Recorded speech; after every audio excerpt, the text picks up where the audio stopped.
The biggest secret in the entire entertainment world wasn't broken by a journalist, it wasn't leaked from an inside source, and it wasn't announced in some boring press release. No, it was hidden inside a conversation about baking bread. You heard me. What if I told you that Taylor Swift, the strategic mastermind of our generation, just executed the most brilliant, covert announcement in pop culture history right in front of our eyes, and 99% of the world completely missed it? She went on a podcast with her NFL superstar boyfriend, and while everyone was focused on the cute couple stuff, she was planting a series of coded messages, a trail of breadcrumbs, literally, that leads to one single earth-shattering conclusion. She is performing at the 2026 Super Bowl halftime show. This isn't just a fan theory anymore. This is a case with evidence, motives, and a smoking gun. And tonight, we are going to put all the pieces together. What is up, everyone? Welcome to the channel. My name is Your Name, and if you are ready to have your mind completely blown by this masterclass in celebrity strategy, then do yourself a favor and absolutely demolish that like button and subscribe right now. Trust me, after you hear this, you're going to see her in a whole new light. All right, let's get into it. The stage for this covert operation is the New Heights podcast, hosted by the lovable NFL brothers Travis and Jason Kelce. The date, August 13th. Taylor Swift is the guest, the vibe is chill, it's fun, it's personal. It's the perfect camouflage. They're talking about the tour, their relationship, and then the conversation veers into what seems like the most harmless topic imaginable, Taylor's love of baking bread. Now, a normal person hears this and thinks, oh, that's sweet, she bakes. But a Swiftie? Oh no. A Swiftie's brain turns into a supercomputer from a spy movie, analyzing every syllable, every inflection, because they know their leader. They know she never, ever says anything by accident. And then it happens. The first clue is dropped. In the middle of the baking talk, she lets this little line slip so casually you could almost miss it. She jokes, I'm really talking about bread 60% of the time. 60! Now hold on. Why that number? Why not half the time or all the time? Why the random, oddly specific number 60? It hangs in the air for a second, and while most people laugh and move on, the Swiftie detective agency goes into red alert. They pull out their calendars, their Roman numerals, and their NFL schedules, and they find it. The Super Bowl in 2025 is Super Bowl 59. But the one after that, the big one in 2026, that, ladies and gentlemen, is Super Bowl 60, Super Bowl LX. Is she saying 60% of her time is on bread, but the other 40% is on, I don't know, choreographing a 15-minute spectacle that will be viewed by hundreds of millions of people? It's so subtle, it's almost arrogant. It's hiding in plain sight. It's like a magician telling you how the trick works, but doing it in a different language. If it were any other artist, you'd call it a coincidence and move on with your life. But this is Taylor Swift, the woman who plans album releases years in advance and hides clues in the color of her nail polish. In her universe, the word coincidence doesn't exist. There are only carefully constructed Easter eggs. This was clue number one, the when. But okay, I see the skeptics in the comments already. Dude, it's just a number, chill out. Fair enough. A single data point isn't a pattern. But she was just getting started. She was laying the foundation. Because the conversation about bread continues, and she digs deeper. She gets more specific. She tells the Kelce brothers, right now, we're very deep in a sourdough obsession that has taken over my life. Sourdough. Again, on the surface, this is incredibly relatable. Who didn't try to make a sourdough starter during 2020? It's the official bread of being bored indoors. But we're not on the surface anymore, are we? We are deep in the rabbit hole. So let's follow the clue. Where is Super Bowl 60, the one we just identified, being held? It's scheduled to take place at Levi Stadium in Santa Clara, California. And who plays their home games at Levi Stadium? The San Francisco 49ers. Now, for the million-dollar question, what is the official, registered, on the payroll mascot of the San Francisco 49ers? It is a lovable, goofy, mustachioed gold miner character whose name is Sourdough Sam.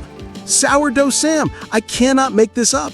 She is on a football podcast talking to two of the most famous football players on the planet, and she specifically, by name, brings up her sourdough obsession, knowing that the Super Bowl she just hinted at is being held in the house of a mascot literally named after that exact type of bread. I mean, the audacity, the sheer galaxy-brained level of planning is breathtaking. It's like going on a podcast with astronauts and casually mentioning your new obsession with the Sea of Tranquility. The context is everything. She didn't have to specify the bread. She could have said banana bread, cinnamon rolls, which she did mention later, by the way, just to throw us off the scent. But she led with sourdough. She put it front and center. This is no longer a coincidence. This is a pattern. She just gave us clue number 2, the where.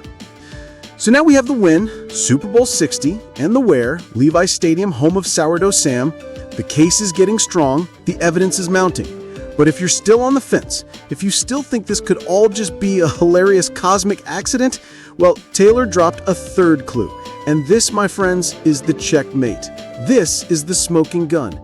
This is the piece of evidence that ties it all together in a perfect, undeniable knot and makes you want to stand up and applaud. Right at the beginning of the podcast, during her introduction, she graciously thanks Jason Kelce for his incredibly enthusiastic welcome.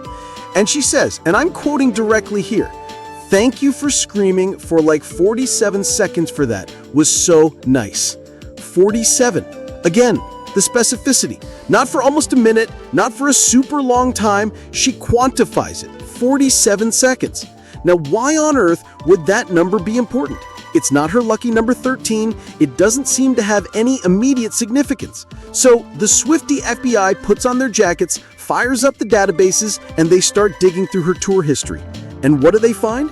Her 47th stop on the global phenomenon that is the Eras Tour, show number 47, was performed at, and I want you to let this sink in, Levi Stadium.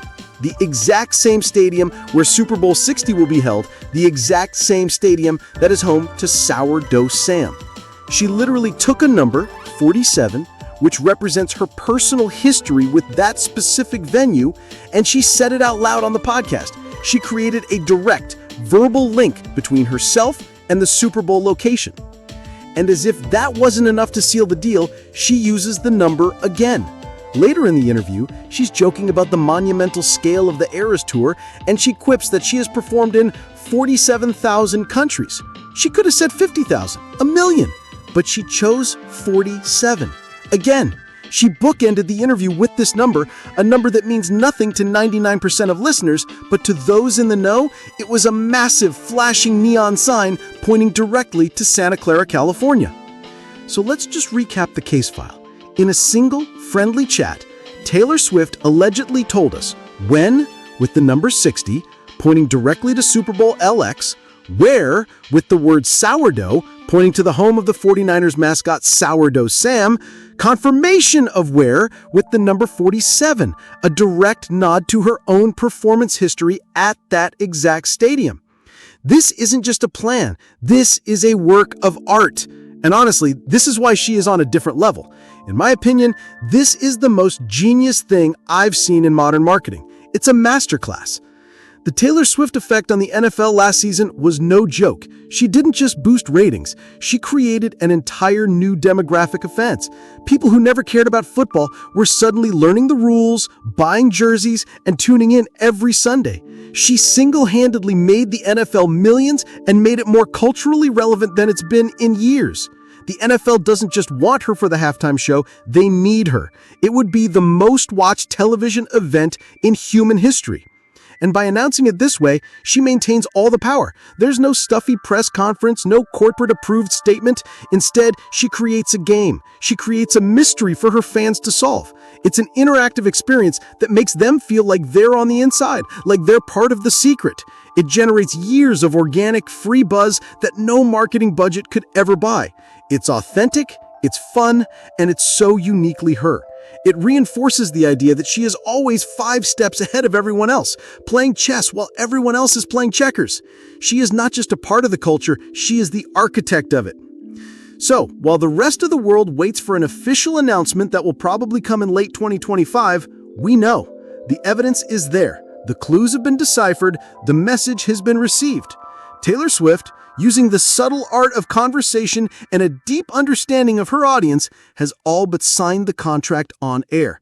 And when she finally steps out onto that field in February 2026, we'll all be able to look back at this one podcast, this one conversation about bread, and say, she told us.